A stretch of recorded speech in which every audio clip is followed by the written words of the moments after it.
محمد سيد الكونين والثقلين والفارقين من عرب ومن عجم. کیا کہا حسان بن ثابت نے؟ کہتے ہیں یا رسول اللہ آپ سے زیادہ حسین میری آنکھوں نے دیکھا ہی نہیں، آپ سے زیادہ حسین میری آنکھوں نے دیکھا ہی نہیں، اور آپ سے زیادہ خوبصورت کسی ماں نے جنا ہی نہیں. فرماتے ہیں آپ تو ہر عیب سے پاک پیدا کیے گئے یا رسول اللہ، اللہ نے آپ کو ویسے ہی بنایا جیسے کہ آپ کی مرضی و منشا رہی ہو. عزیزان گرامی، اگر حسان بن ثابت کی بات کریں، کوئی یہ کہے کہ انہوں نے کہاں دنیا دیکھی ہوگی، حضور کو صرف دیکھا اور تعریف کر لی، تو ہم سدرہ کے مکین کی بارگاہ میں چلتے ہیں. جبرائیل امین جن سے کوئی دنیا کا خطہ شاید رہ گیا ہو، ہر نبی پر انہوں نے وحی اتاری ہے اللہ کی طرف سے، اور ہر کائنات کے زمانے کو دیکھا. جبرائیل امین کی زبان کی ترجمانی کرتے ہوئے شاعر نے کہا، بارگاہ مصطفیٰ صلی اللہ تعالی علیہ وسلم میں ایک دن وہ حاضر ہوئے اور کہنے لگے آفاق ہا گردیدہ ام بسیار خوباں دیدہ ام. کہتے ہیں میں نے کائنات کے بہت سارے مملکتوں کو چھان لیا ہے، بسیار خوباں دیدہ ام، بہت سے اچھے اچھوں کو دیکھا ہے، لیکن یا رسول اللہ تو چیزیں دیگری. اے اللہ کے رسول، آپ ایک الگ ہی چیز ہو، آپ کے مثل نہ میں نے پہلوں میں دیکھا نہ کبھی اس زمانے میں دیکھا. یہ کون کہتا ہے؟ جبرائیل امین سدرہ کے مکین سید الملائکہ کہہ رہے ہیں. عزیزان گرامی وقار، مصطفیٰ کریم صلی اللہ تعالی علیہ وسلم کے حسن اور آپ کے جمال کو ہر سنی مسلمان کو پڑھنا بھی چاہیے، سمجھنا بھی چاہیے. کیوں؟ اس لیے کہ محبوب کا حلیہ جب نگاہوں میں آتا ہے تو وہ ہمیشہ آنکھوں میں بس جاتا ہے، اور پھر اس حسین چہرے کو تصور میں لے آؤ تو دنیا کا حسن تمہیں دھوکہ بھی نہیں دے گا، دنیا کا جمال تمہیں پھر اپنی طرف فریفتہ نہیں کرے گا. جس کی نگاہوں میں جمال مصطفیٰ آئے، دنیا کا حسن اسے ورغلا نہیں سکتا.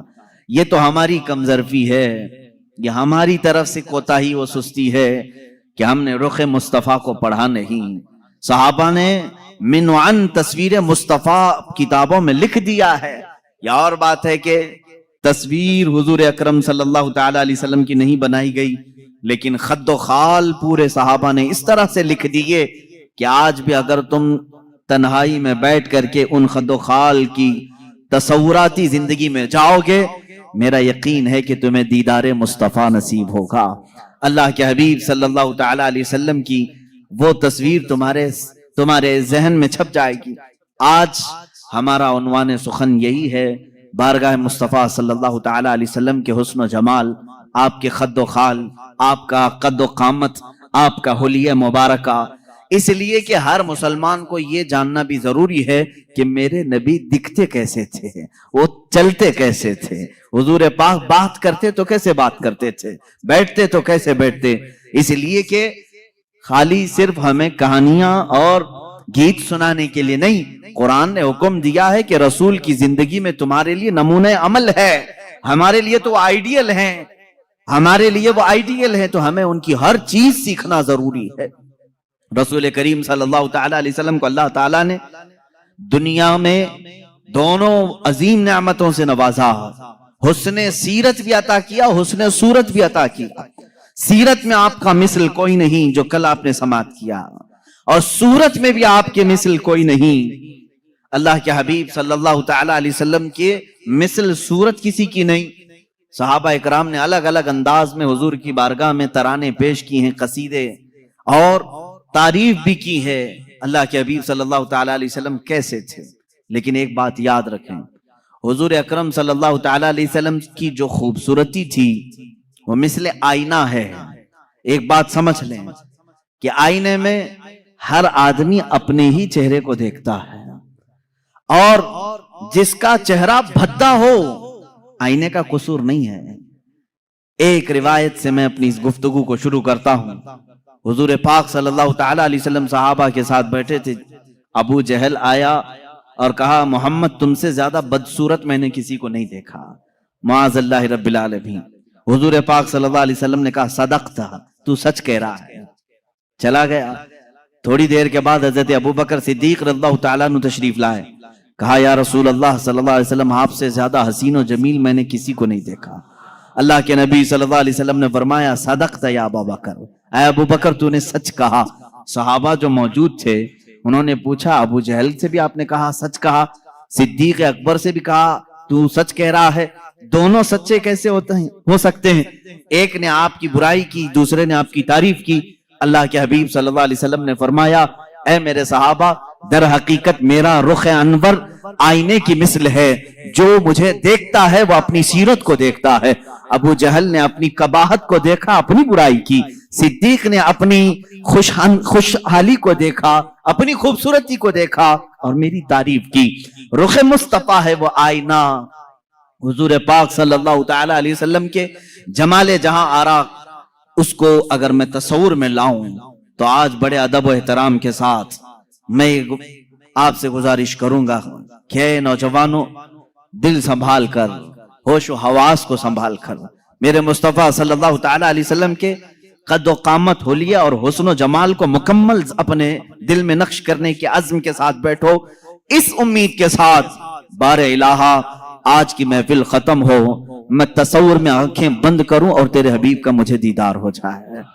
اور انشاءاللہ جس کی تڑپ جتنی ہوتی ہے اتنی ہی جلدی اسے زیارت بھی ہوتی ہے، کیونکہ میرے آقا صلی اللہ علیہ وسلم نے فرمایا ابغونی فی ضعفائکم، مجھے تم اپنے کمزور لوگوں میں، ٹوٹے ہوئے دلوں میں ڈھونڈا کرو، اس لیے کہ وہاں محمد صلی اللہ علیہ وسلم تشریف لاتے ہیں. عزیزان گرامی، میرے آقا صلی اللہ تعالی علیہ وسلم کی سیرت طیبہ کے باب میں آپ کا حلیہ مبارکہ بھی بیان کرنا آتا ہے. یہ اسی کی ایک شاخ ہے. حضور اکرم صلی اللہ تعالی علیہ وسلم جب جوان ہوئے اور آپ نے اعلان نبوت فرمایا تب تو آپ کی عمر مبارک 40 سال کی تھی، اور جب آپ نے ہجرت فرمائی جب 53 سال کی تھی عمر پاک آپ کی. اب 53 سال کی عمر میں صحابہ اکرام نے جو حلیہ بیان کیا، پھر جوانی کا حال کیا رہا ہوگا؟ جو صحابہ سیرت کے ان گوشوں میں بیان کی ہیں کہ میرے آقا کا حلیہ ایسا تھا، وہ اتنا حسین ہے کہ جو 25 سال کی جوانی کا حسن رہا ہوگا وہ کس انداز کا رہا ہوگا.